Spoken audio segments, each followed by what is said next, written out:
Welcome to this week's episode of the Nero Show. In today's episode, The UCI is banning these tilted-in shifters. What do we think? I've got my hands on an Aero 1x bike, full Kool Aid spec. What do we think? We have a bit of a pro cycling roundup, and what kit brands are the teams wearing? And selling a second-hand group set online. What are the pitfalls? All right, let's get into it. All right, well, I got some big news this week, Jesse.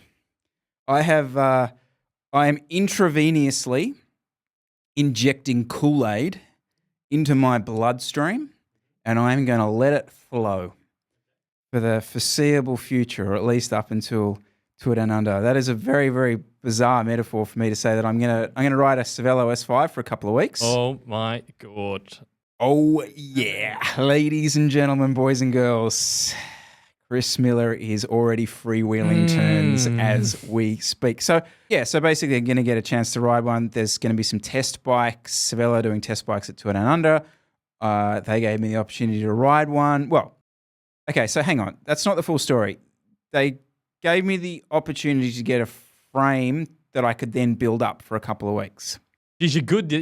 That sounds like a massive headache, but sure. It is. I have lots of people helping me out. Like Edwin's building it for me, so he's doing that. So it's a little bit of that out of my hands. But okay, I've decided to go full Kool Aid and run the 1x setup. So Cervelo S5, SRAM, red, and other bits and pieces on a full 1x setup. So a 50 tooth with an 1133 cassette at the back. What crank? Is it the SRAM crank with the SRAM quark? crank with the quark. Oh. The Aero. Jonas Miller. Full setup. Yeah. So I just wanted to announce that and open myself up to you because you're already looking across at me. You're so excited because you're so excited and you send me a photo of it, just like, my riding's gonna change. I'm like, it's 3 watts slower than the Nero bike. I don't know why you're so excited. Anyway, what are you expecting the bike to be like? Really be honest here. Be honest. If it's any way different to the Aero, the Nero bike, sorry. We're just going to have to just... Yeah. Okay, so I'll be comparing this bike in my mind to a Aero CFR. Okay. Yeah. So, yeah. I mean, I think the Aero's fucking amazing. Like, I really do. Mm-hmm. And so if this bike is in any way different, I actually don't think it will be any different. That's me being honest. I don't think you do. I think subconsciously you think it's going to be better based on the interactions we've had when discussing it. Okay, so that's a really... Yeah, I think... Like, look at you. Maybe you're all maybe the actual truth is the reason that I've chosen a 1x setup is because I almost then have an out clause to say, well, it's different because of what the 1x setup is offering me. As I said, So, okay. This is why I find it I'm kind of interested. I'm kind of sitting back, kind of analyzing it, and I find it interesting because in the perception of those two bikes in my mind is that the S5 is better. That's in my mind because it's won the Tour de France. In Sydney, at least, it's got this, the S5 has this mystique sort of thing about it. So I'm then comparing that to what the numbers say on paper, which is they're probably going to weigh the same. Maybe the 1x saves a little bit of weight. And aerodynamically, based on the testing, they are pretty much the same within a couple of watts. So if you just looked at the numbers, you'd say they should be pretty much the same bike. You shouldn't really notice a difference. It's the same speed. But the Sydney click chat aspect of it would make you think that the S5 should be faster. And that's what I want to see. Does the cafe chat hype match up with your expectations? And how does that compare to actually what I would, if someone was asked my opinion, I was just looking at the numbers, what it would say? Oh, you did right. And I think a lot of that comes down to there aren't that many Aero CFR. I don't see many. You really don't. So there's the super bike. The super bikes that we see in our bubble tend to be Cervelo S5s, factors, maybe some dogmas, but it's normally that. But I'm the same as you. Like, we almost cut our teeth on this show talking about how funny the S5 chat is in the bunch. It really is. And so I'm absolutely fascinated by it to see what it's going to be like. And I'll be transferring the same wheels across, so that should again give a pretty good move. See, that's the package though, because those wheels were designed for that frame. So it's that's where you're unlocking. When you combine the two, it's a -5 watt aero gain drag. Yeah. So it's because it's the package. Very interesting. This is going to be. I'm fascinated. So what color is it? The black one? I actually don't know how to describe this colorway. It was a limited edition colorway that I think was meant to be released a few years ago, but wasn't. I don't know what happened. I don't know the backstory to it. But it's like a greenish blue that I've only seen photos of. I haven't seen in person. So maybe I can throw some cutaways while I'm talking, because I might have actually picked it up by then. Is it the version that has the You have not seen latest this. version that has the fork? Yeah. The deeper fork? Yeah. Okay, cool. Yeah. Nice. And what you got this? Oh, you had to get the split stem thing. You got the right length. You got to get the friggin' split stem. What bar width? 38, 110. Nice. Yeah. Okay. Good. Yeah. Very nice. Well, it's very comparable. What are you getting the SRAM chain rings for the one? Are they the solid ones? Yes. Okay. Yeah. Yeah. It's going to be really good looking. It'll look sick. Any other special bit? Are you going to do a ceramic speed? No. Spec it out. Ceramic no speed's other bits, dead, mate. Just bog standard. So I reckon so 1 by is the new ceramic speed. 1 by. Just let me get my head around that. Just 1 by. Just lap that up for a second. 1 by is the new ceramic speed. Not in the terms of actual reality, but in terms of frothiness. So the era of the big oversized jockey wheel, that day's dead. It's now the 1 by setup. So the person who was doing the ceramic speed, everything fully optimized, is now running 1 by. Okay. Nice. Is it going to be a Nero certified fast bike? Well, that's up to you. I feel like you are the like I'm the gatekeeper of this. Yeah, I can nominate them. I'll show that to the camera there. I feel like I can nominate them, but whether they get the full certification is up to you. I've already decided. I know. It's getting one. Oh, wow. Okay. It's got 1 by. Got 1 That's by, a certified fast bike. Certified fast bike. What terminology am I not allowed to use? It holds its speed. If I hear you mention once that it holds its speed, I'm done with this show. I'm leaving. We're turning the cameras off. We're shutting it down. I'm going to go back to making my own videos. You wouldn't know though, mate. It's a different kind of speed. See, that's where you have lost it. You're just in the numbers of these watts being gained in aero tunnels. You're not out there in the real world experiencing. I tell you who's in the real world. It's not you. Experiencing real world speed. And that is, my friend. Okay. That is it. So, okay, I can't hold its speed.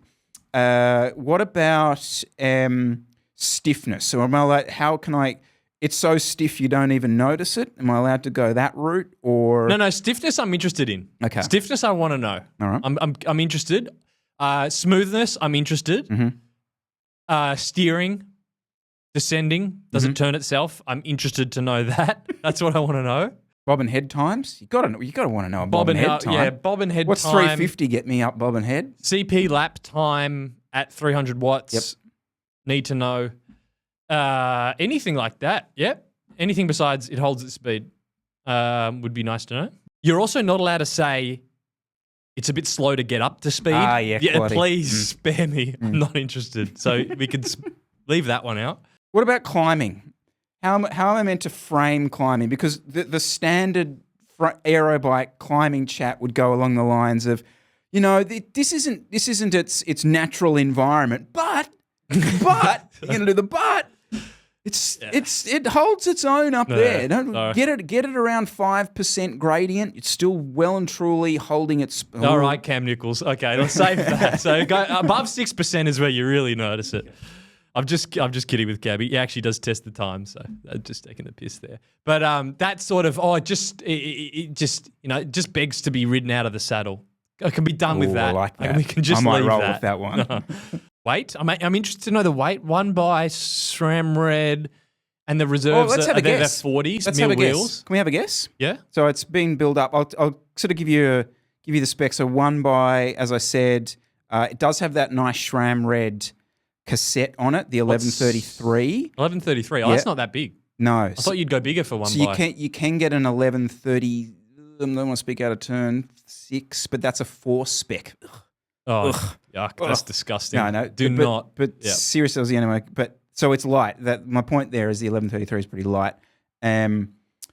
Shimano pedals on it. It'll have the reserve wheels with the 28 mils on it. Which are 40, 35 deep. Oh no. They're 50, 60. Oh, you've got the deep ones Yeah, on. the deep ones. Oh, you haven't used them before. You were using the they're- shallower they're- ones. No. The deep ones are on the Aero at the moment. Oh, right. Okay. Yep. Okay. They're 5361. I think they're not a light wheel. No. Okay. The Stella Italia saddle. What else? That kind of gives you a rough. There's a paint job on it, Okay. so it's not the stripped black one. Mm-hmm. I can't see this being. Hold on. Let me give my number first. All right. What if it's above this number? I'm not interested. What size is it? It's a 54. 54. Okay, that's not that small actually. With pedals. Oh yeah. Okay, so I've got to take because most of the weights you hear online that's are without true. pedals. Okay, So you've got to take let's pedals are remove what, pedals. 250? Let's remove pedals. No Okay. pedals. Okay, I don't ride with so pedals. as ridden with pedals and then take off about 250, 300, I would be pretty disappointed if it was above 7.6. Oh, it'll be heavier than that. Really? An S5? Absolutely. In a size 54 My Aero's with one by. Yeah, my Aero's about that. Yeah, it's just, This is a way heavier bike, isn't it? I thought it was. It's the same speed in a wind tunnel. Nah. In a winter. Okay. 7.6 with that pedal. So here's my math. So 7.6 with that pedals, slap some pedals on it. It's probably 7.8 to 7.9. Okay, maybe you're not far off. If then. it's heavier Yeah. than that, that means with pedals, it's 8 or above, which for a size 54 it can be as fast as it wants, but That's a fair it's point. kind of slop if it's above 8. That's a fair point. Okay. Yeah, okay, I'll say 7.7. No pedals. No okay. pedals. All right. Yeah. Okay. Yeah. 7 points. Let's go. All right. I'll meet you in the middle. No sealant. 7.7. Don't put any sealant in there, Edwin. Gotta keep it down. Just air. Yeah. Air sealant. What's the maximum tyre clearance on those bikes, actually? Wouldn't mind checking that because I'd love to put a 30 on there. Get wider. Get abs. Get down to about 30 PSI at Heffron. It'd be magic. Absolutely magic. Yeah. So 7.7 with pedals, ready to go, ready to ride, stripped down. Under 8 would be above 8. Yeah. That's what I reckon. But the problem is, then you get down that rabbit hole of, let's say you get it and it's ready to go with pedals, it's 8.1. Well, if you change the rotors to carbon tie Here we go. and you swap the saddle, or you're going to have some decked out super light saddle anyway. Just my Stella Italia one. It's Carbon the carbon. rail, top level one. But you can run those AliExpress, like all carbon, no padding ones. So you can always squeeze some out anyway. But yeah, bog standard. If I wanted to save weight on this bike and actually turn, what I'd actually like to do is, if given an opportunity, is to put the 30s on it and ride it down around Berry and see what it's like as a riding in the hills. But hey, I've got a light set of wheels on it. Feel what that's like. Can I just, not to do the whole like rim brake thing, but I'm going to do it anyway. Like my giant TCR on a 56 with Ultegra and like a regular, not a carbon saddle and 80 mil deep wheels is 7 kilos on the dot.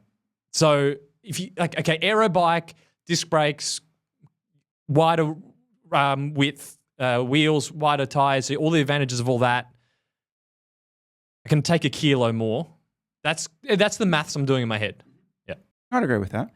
But you said it yourself, like for the riding we do, and even like some of the racing I do, it's kind of a joke now how fast we go, given the riders on the bike. Like, it really is a joke how fast we're going. Yeah. And it's changed the dynamic of the way races happen. You've even found this. Like, you can't do the normal Jesse Coyle things that you were doing at the power numbers you were doing, just because everyone's going faster now. Yeah.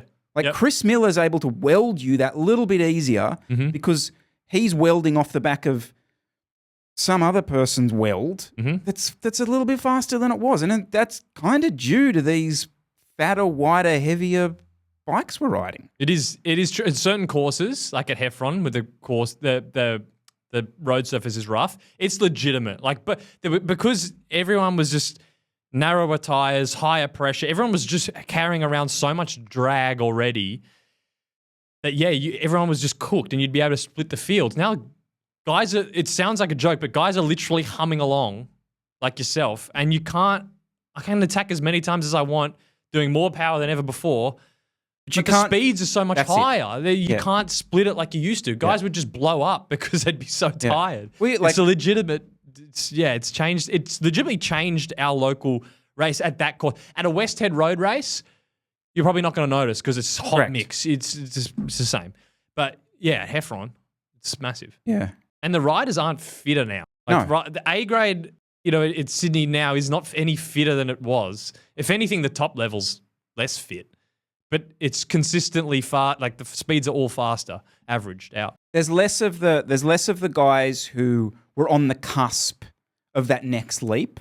Like the fit guys are still fit, but there's less one step or what. There's less sort of Matt Dinham sort of type people racing the regular club A grade stuff than there was, and yet the speeds are going faster, and nothing seems to, like, we had a few World Tour guys there last night. Back in the old days when World Tour guys turned up to ride these races, they destroyed everyone. Now we're still the same level of fitness, but we're all going almost as fast as them. So just in the draft, suck it, just humming over all the cracks and bumps because everyone's at 55 psi. Pretty much, yeah.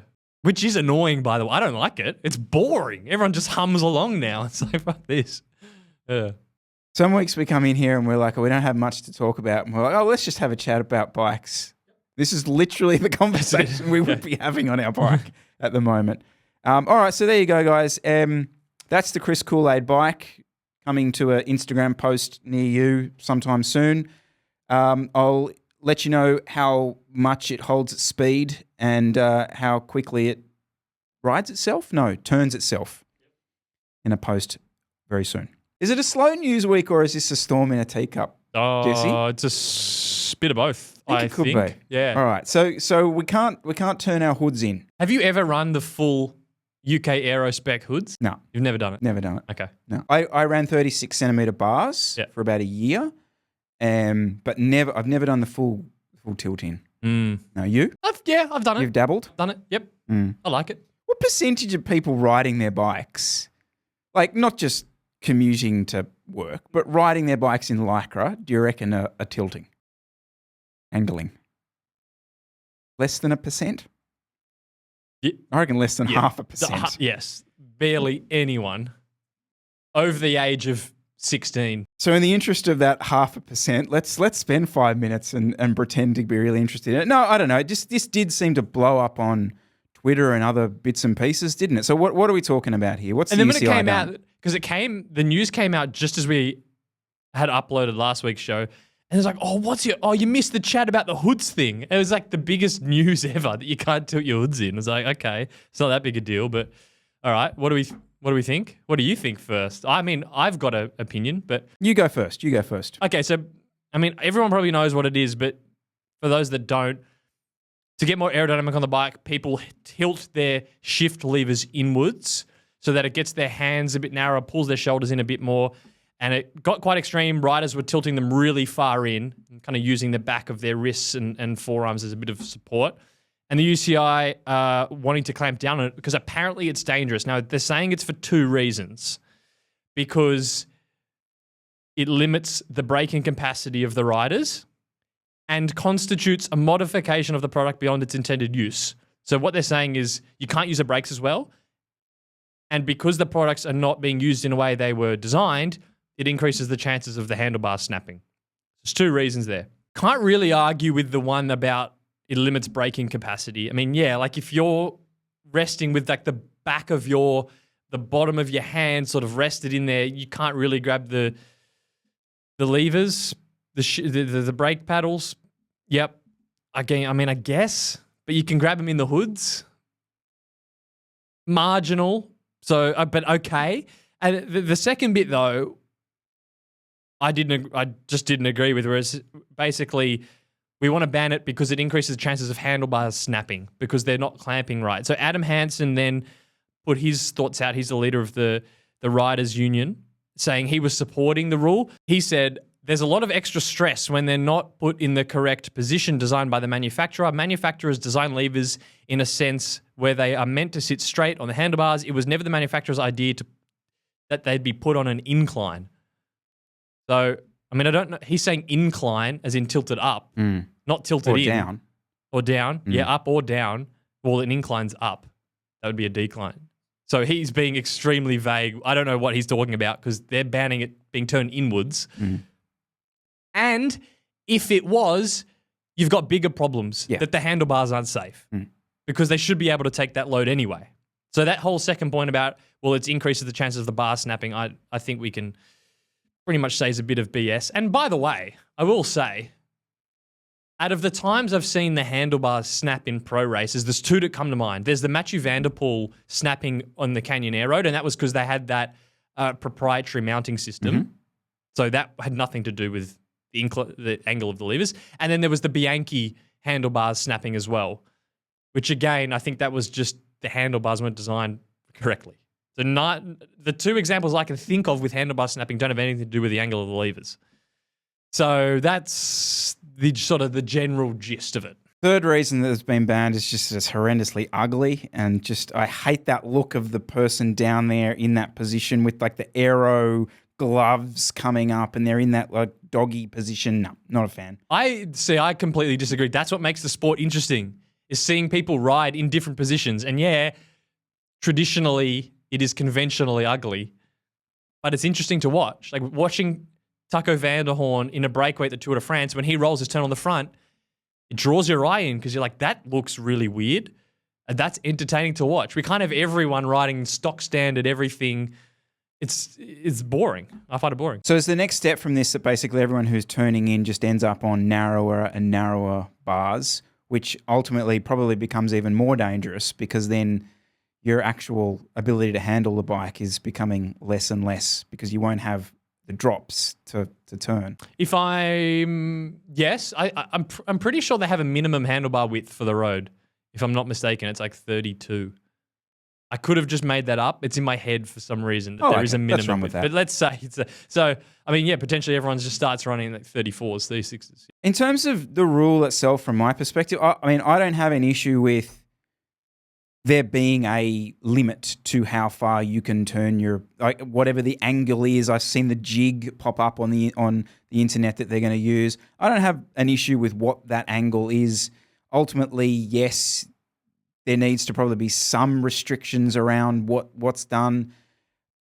You know, when this first sort of popped up, your immediate reaction seems to be, well, certainly like online is like, oh, the UCI, damn them, you know, like the man is ruining us, all that kind of stuff. So I don't quite go that far with it all. I do. It's just a total waste of time. Of all the stuff you could be working on and putting rules in for, you're banning sock height, aero tucking, which I never saw any crashes from aero tucking, lever tilt. It's like, come on. Well, I hate that you did that because I potentially wanted to go the route of like the UCI concentrating on completely the wrong stuff. Like road racing is dying in this country. It's dying in America. And we're talking about friggin' tilted levers. Yeah, that's an argument I would love to have. But just in terms of like the way this sort of popped up online about there being outrage over them sort of stamping this out, whatever. Like, I don't really care that much. Can I go with my conspiracy theory, though? Yeah, go. All right. So my conspiracy theory over this is such. So bike industry and UCI. I realize I just was defending the UCI, but no, let's go full tin foil hat for this. So bike industry, UCI get together, all right? Industry comes to the UCI and says, right, we've been convincing everyone for a decade now that aerodynamics is super, super important, and we're pushing these multi-$1,000 aero frames on people. But all these annoying people are just tilting their levers in and realizing that they can actually get more of an advantage, or just as good an advantage, from doing that by getting their body in a nice aero position, and they're not having to buy the really aero shit that we're trying to push on them. UCI, can you help out? Sure, we'll ban this, and so that person now has to, well, the only option that person then has to get aero, because we've been pushing that for 10 years, is to actually purchase said aero product from bike industry. What do you think? Do you like it? Yeah. I think there's a little bit in there. Yeah. The UCI got a phone call. Yep. Keep the consumers in line. You know, can't have people just getting free speed by tilting their levers in. We have to buy that stuff. I think the element of this that also bugs me is they're saying, don't tilt your levers in because it could snap the handlebars. So instead of them saying, hey, we're going to safety check your handlebars so that there's a minimum thickness, for example, so it can withstand a minimum amount of force, we're going to have a roundabout rule in case you're making, to save weight, your handlebars too thin that they might snap. You know what I mean? Like, why not just go to the source, which is, if your handlebars are snapping, there's probably not enough freaking carbon in there. So why don't you regulate that, not the angle of the shifter that would then be attached to that? And the same thing happened because it also surprised me when disc brakes came in, when they allowed them in the Pro Peloton, that they didn't increase the minimum weight limit. Oh, Hear me out. Because you had the rim brake bikes, then they went disc brake, but the minimum weight limit's the same. So then over the last 6 years, all the brands have just been stripping carbon away from every other place they possibly could to get the bikes as light as possible. And yeah, you're going to end up with thinner handlebars, thinner top tubes, thinner seat posts, thinner everything else to get the bike to the same weight it was when it had rim brakes. Like, to me, that's a more obvious safety thing of 6.8 limit for rim. When they brought in disc, make the minimum 7.2. Could so you that you don't imagine adjust the reality of that on on a YouTube comment section? Okay, not only are you forcing us to ride disc brakes, but you're going to force us. You're going to legislate heavier bikes. That's a solid. In the interest of your safety, Jesse, I'm forcing you to ride a heavier bike. Well, most of the bikes are already heavier than that anyway.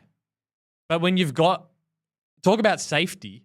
I mean, these bikes all have proprietary, like the factors and the Conagas with the Daramo seat posts and these special integrated bar stems. And there's like all these different parts that are so thin because the weight limit's so low given the disc brakes.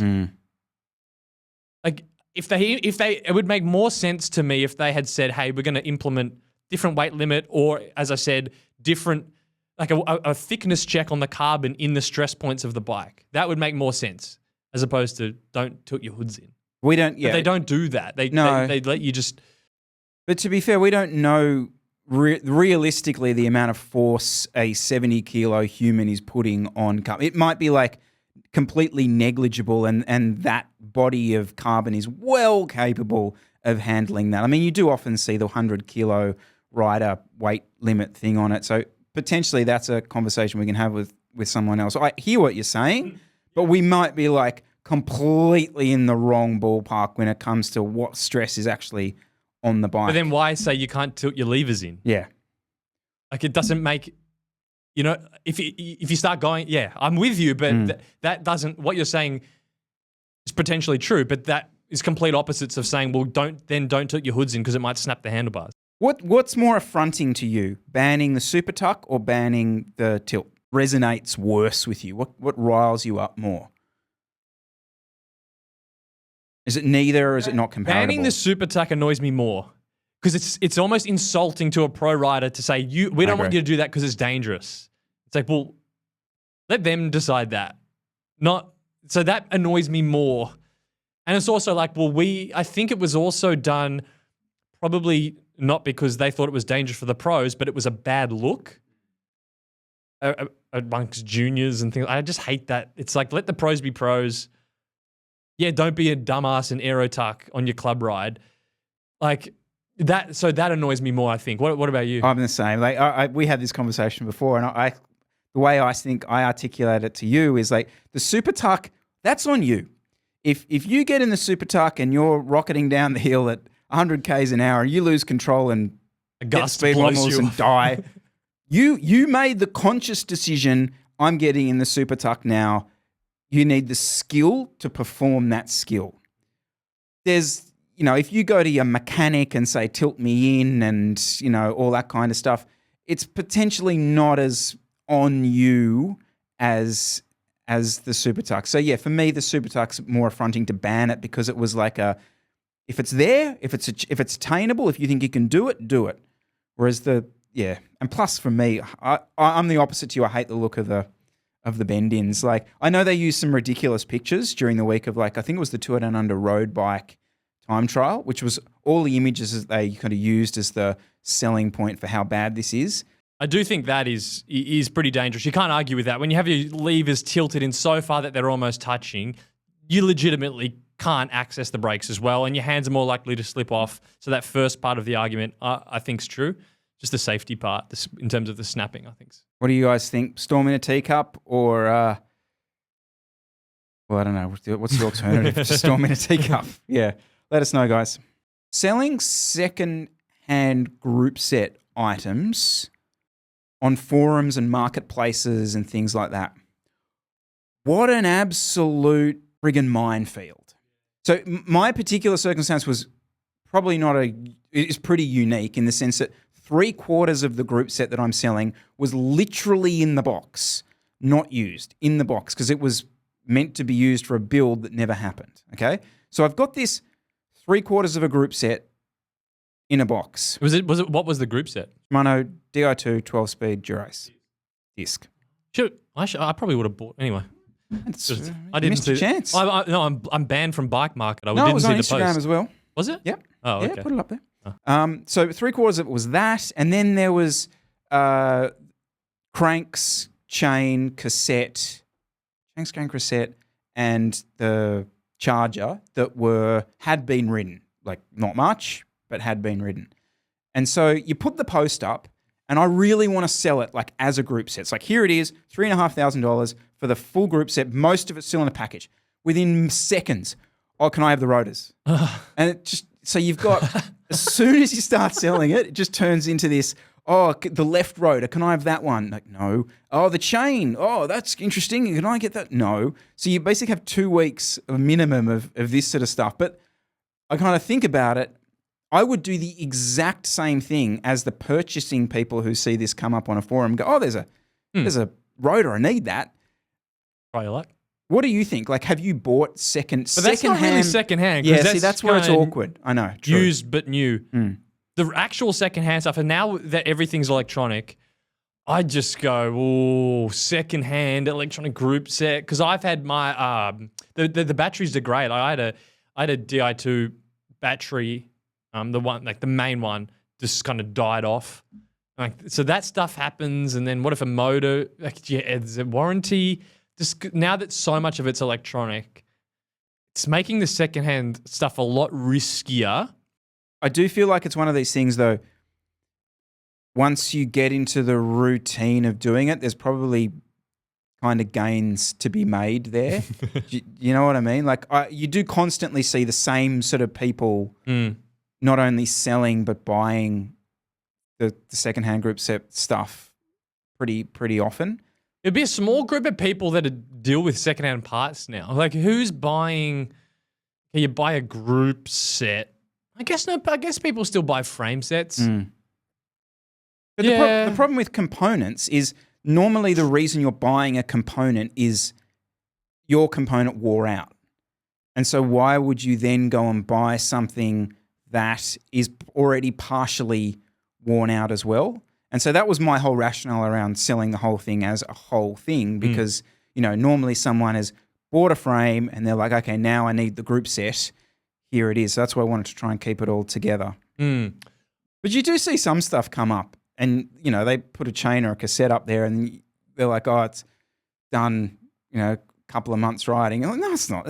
It's flogged. Like, what are you doing? Seriously? Yeah. Who buys a used? I don't think anyone's buying used chain. Chain rings. I mean, the problem is, how do you a used chain you can measure at least? Like, how do you measure a used chain ring? Do you know who bought it? And what type is he?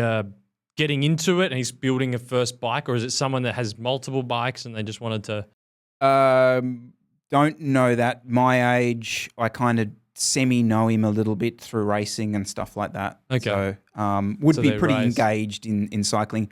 Just because, okay, you buy a group set, then you have a frame, or you buy a frame, 50-50 chance now if it's going to have some sort of integrated handlebar thing, which you'd have to deal with. It's such a minefield. The person that buys a secondhand group set to build up, it's just getting rarer and rarer. I can't imagine doing that. I'm like, ugh, gosh. There are more unknowns than there used to be. 100%. Yeah. Just like, is that going to, work with that particular frame, et cetera, et cetera? Yeah, I understand what you mean. Yeah. All right, quick pro cycling roundup, Jesse, of random thoughts. Can I start us off? I don't know if this is a shout out or what, but Instagram account Stycicle, I think is kind of how he calls it, design. He's been doing these like mock pro cycling kits ever since I started designing our kit. So for at least 5 years. And I had a little bit of communication with him. We actually kind of collaborate a little bit on one or two designs. He's designed the new Soudal Quickstep kit for 2024, which I think, personally, I reckon super cool. Like, well, in terms of him doing it, it's super cool. The results, fine. It's very Soudal Quickstep. For them, it's probably quite outlandish.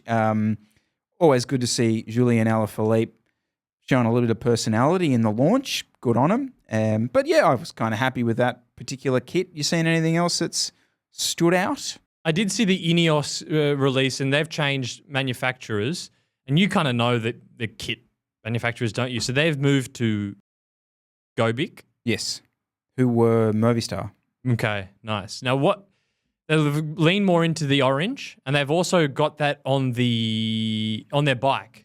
So they've got that fade orange into the darker black. It's the old sideways gradient, Jesse. How would I describe the sideways gradient? Shit. Really. Look, the one nice thing about a gradient was that it tended to go like into the bib short. So it was like vertical. So it went from like the lighter color normally down into the bib short, and it kind of looked seamless. The sideways gradient does nothing. Like, so if you view this from one side, it's going to look like a black kit. You view it from the other side, it'll look like almost a yellow kit. No, kind of a fail for me. Well, because the frame. So with the frame, they got the fade from orange to the dark. I don't like that either. It's kind of the front end of the bike looks cool, and then it just fades to this just black. I mean, why don't they just do the whole thing just fluoro orange, like they did? Full CCC. Yeah, like the Dogma that we showed a while ago that was all that light blue was beautiful. Like, do that whole thing in orange would be sick. I also shared on my Instagram story the new Bora kit, and I thought it looked. I really rated it, and then everyone took a dump on me because they all thought it was lame. So I am a bit half colorblind. But what did you think of the Bora? It's just nice to see green back in the peloton. I got no issues with that. It looked a bit Australian actually, bit of green and gold. Yeah, it did, and they also got fluoro yellow gloves. I'm telling you. When the first race starts and you see those fluoro yellow gloves, it's going to look good. I really rated the Bora kit. It's going to stand out. And their kit from last year, it was stylish off the bike, but in the bunch, it was just, oh, okay, it's a Bora rider, I guess. It didn't really do that much. Whereas I saw this and I thought, okay, that's going to look hot in the bunch. No, I'm a fan. It kind of looks it looks a bit mappy for me. Bit of color blocking from the pastel spring collection. Yeah, I got no The issue with Ineos that. kit still looks like Castelli make it. Yeah. It's a Castelli. It's just stuck with me. Yeah. Castelli design. Yes. That was 1 year for Bio Racer, was it? Was it only 1 year? So it wasn't long. Maybe it was 2 years. Devo. Didn't seem to connect. Do you feel like for a kit brand, being in the World Tour is a big win, or doesn't move the needle much? I mean, like a bike being in the World Tour is, that's you can't argue with that. But kit, what do you think? Depends which brand. Like for someone like MAP or one of those fashion brands like BBUC, the skin suits that I've been riding, I don't think it's relevant in any way, shape, or form. But for a Euro brand, there's got to be something there. And also for like a Rule 28 type, hey, performance is our thing brand, then yeah. You reckon? Okay, so I almost think the opposite. Now, clearly, I am not a market expert nor are you, so we're just shooting in the dark here. But I thought for a fashion brand or fashion-oriented kit brand, being in the World Tour is a massive win because it gets that performance box. Whereas for Castelli, they need it to look cool. So they need to go more influencer route. And then the fashion brands which already have the influencer route, it needs to be shown they can perform well. So you put in the World Tour.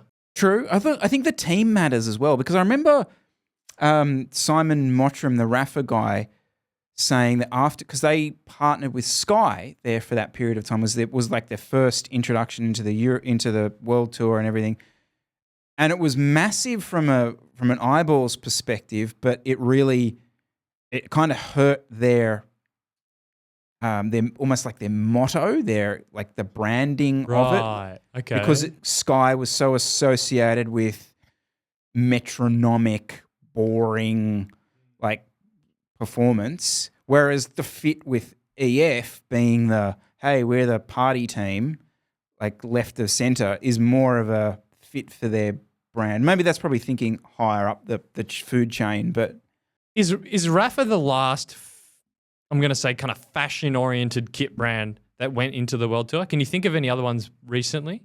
I think we're biased in a Anglo-English speaking sort of universe. Honestly, like Gobic could be a big fashion brand in Spain. I don't know. Like we get pumped on Instagram, probably the English speaking stuff. Like what's the Bora Hansgrove kit is Sportful. Yeah, so that's not really. But does Sportful even sell kit? Like, yeah. Sorry. No, they do. If you had to just go and buy a kit, like, would you? I would never even come to mind to go and buy a Sportful. Whereas it seems like, from what I've seen from them, if they're in the World Tour team, and I don't really see them as a direct consumer, like retail oriented, are they doing more custom stuff? The retail. When have you ever seen anyone wear Sportful, just outright in a Sportful kit?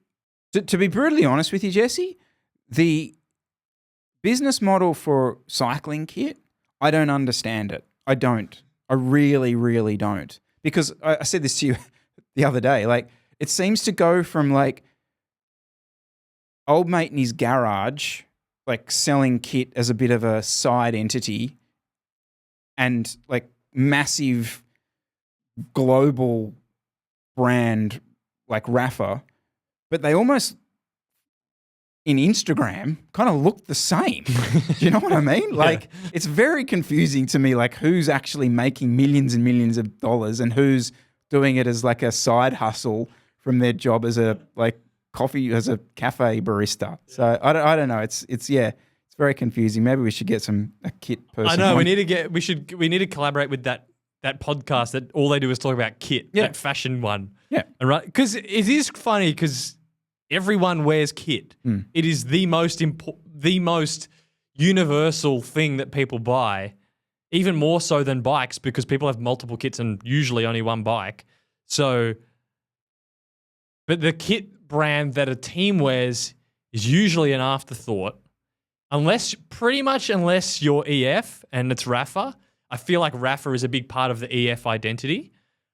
But for most of the other teams, it's like Ineos wear Gobic. Okay, whatever, no one cares. Bora wear Sportful. All right, whatever, no one cares. I see what you're saying. Yeah. I think Castelli and Ineos seemed, again, this is so totally biased because it's just what I'm getting fed with. I feel like the Castelli-Ineos link worked quite well. That had an identity about it.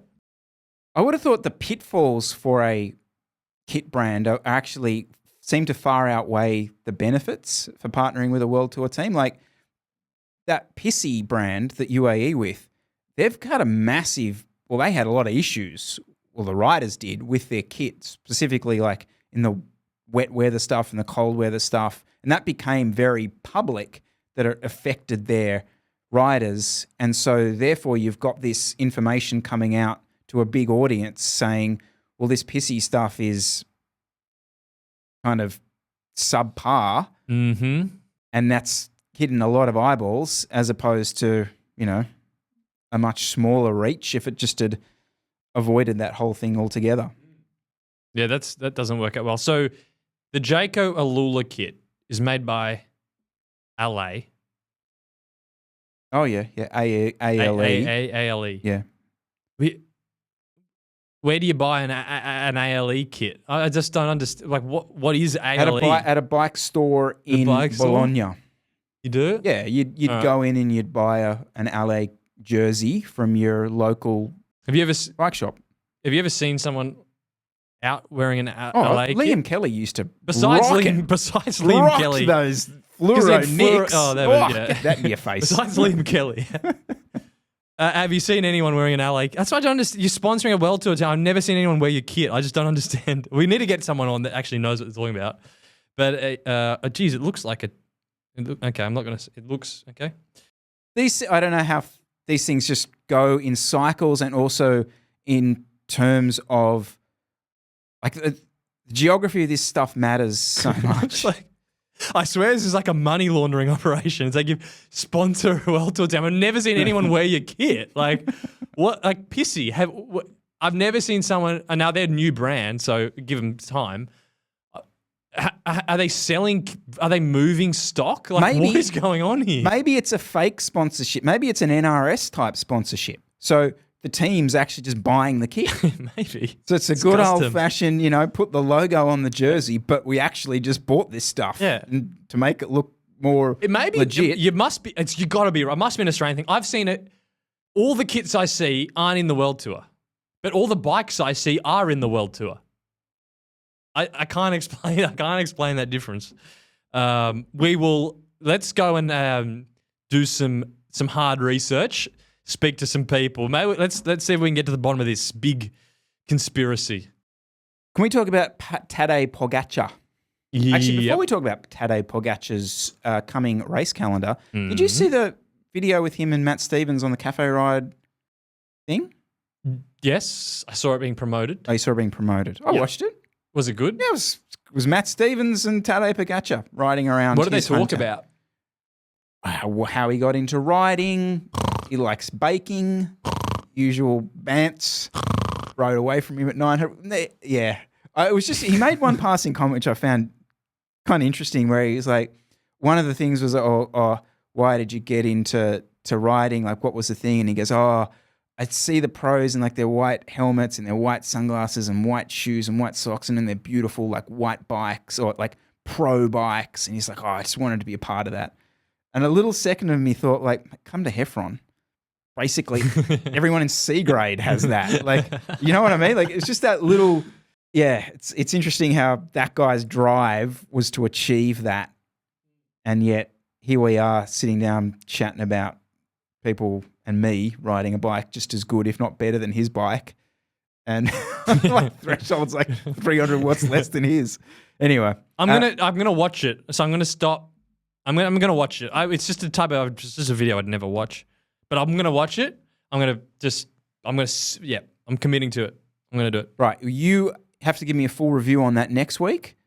And I will give you a full review on an S5. How much is there? A lot of B-roll and stuff. My attention span is not that good. Is it lots of like? How much of it is that just crappy bantery stuff? You're gonna hate it. I know I'm gonna. That's why I haven't watched it because I know I'm gonna just click off. There's no screenshots of his work calendar for the next week, giving you an insight into what his training looks like. Oh, they do go into his fridge. Do you like that stuff? There's fridge chat Where are they? at his house. Oh, where does he live? I'm gonna say Monaco. Okay. Okay. If it's more vlogs. Yeah, it's Okay, I don't mind it's that. highly produced vlog. Okay. Yeah. The promo I saw was like them doing a wheelie and kind of laughing. I was like, it's more than 10 seconds of that. I'm starting to struggle.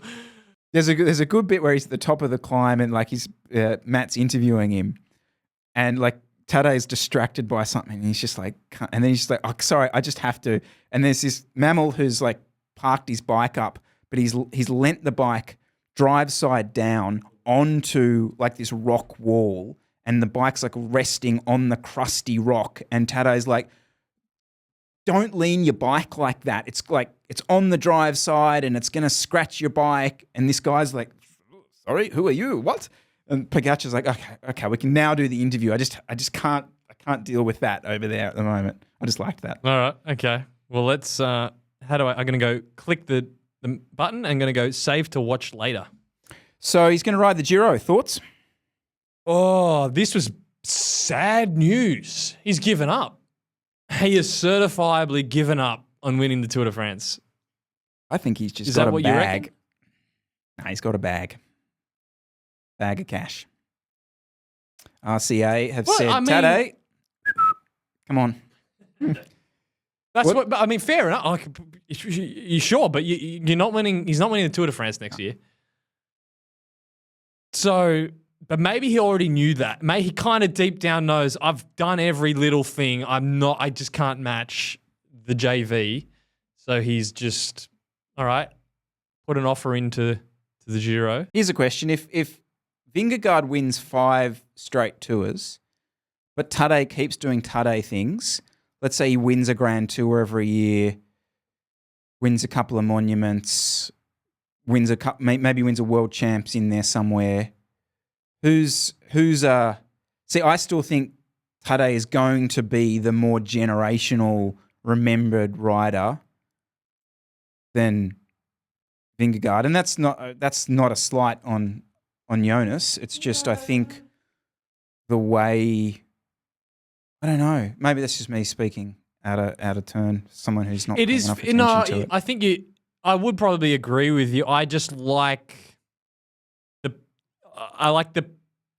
Tour de France is the pinnacle. Agreed. But if riders stop going because they know they're unlikely to win, it makes it less meaningful because the second best Grand Tour rider in the world, well, actually, Sepp Kuss, he's bloody amazing, but he's not going.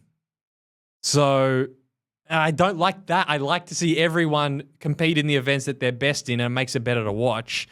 Guys start going, actually, I'm going to shop around a bit.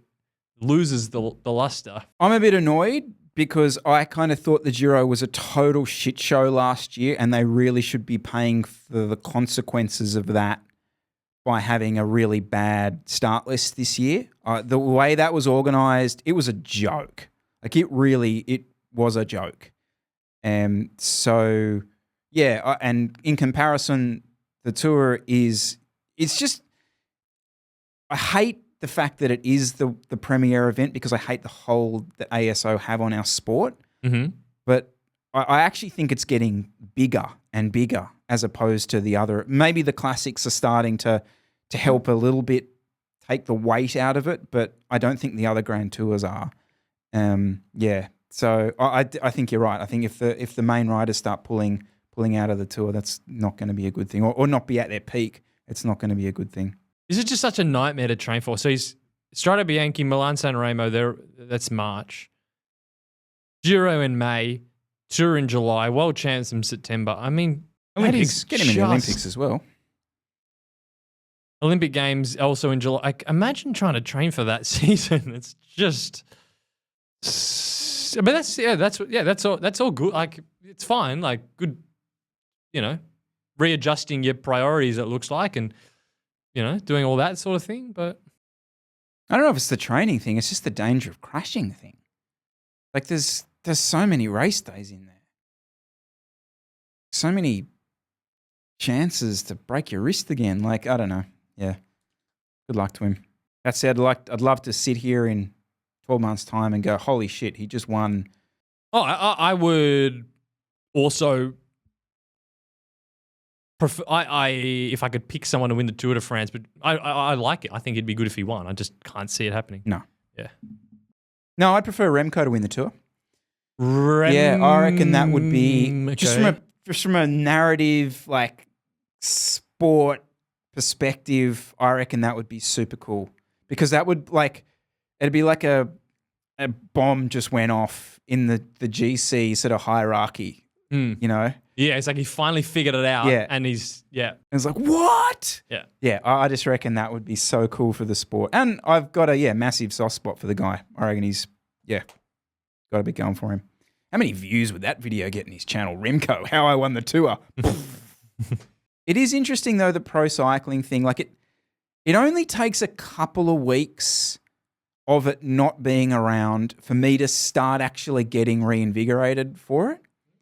Do you know what I mean? Yeah. Like, which made me think what could work in a roundabout way is like a mid-season break. Because I do feel like we do by September, everyone's like, I'm done by this, 100%. Whereas I do think it could sort of go a bit further if we had a little break. Because I'm into it now. Like, new kits, race calendars, whereas like we haven't wanted to talk about pro cycling for a month. And now I feel like I do. Post-tour, shut it down for a month. Shut it down. Yeah. I reckon that'd be cool. Like, because you'd let that sink in. And the froth of the tour would just linger, and you could kind of reassess it and break it down, and then the sport would come back. And you'd be like, whoa! So at this point, Jesse, I will wish you a Merry Christmas. Oh, Merry Christmas! Merry Christmas! Yes, Merry Christmas to our audience. Oh, don't worry though. Don't worry. Now, can we spoiler? We've got some good stuff coming. I'm not saying I'm serious. So don't. If you thought, Christmas. There's not much to talk about. They're going to do an app. Don't worry. There are some good things coming. If you've got some rides planned, some longer festive 500 rides, solo ones, get your friggin' phones in your back pocket. Get the earbuds in the ears. We are going to have some truth bombs dropped in the next 10 days I'm very excited. Should we do a Christmas Day drop? Could be a Christmas Day drop. Probably be very bad analytically. Sorry, kids. Nero Show just uploaded. But 100%, we've got pretty much a packed calendar coming all the way through to the end of the year. So do subscribe, rate, like, and share. See you. I'm like, when's this? I get so confused. I'm like, guest episode, and then when's this get uploaded? Thanks for listening to me. See you next week. See you next week, guys.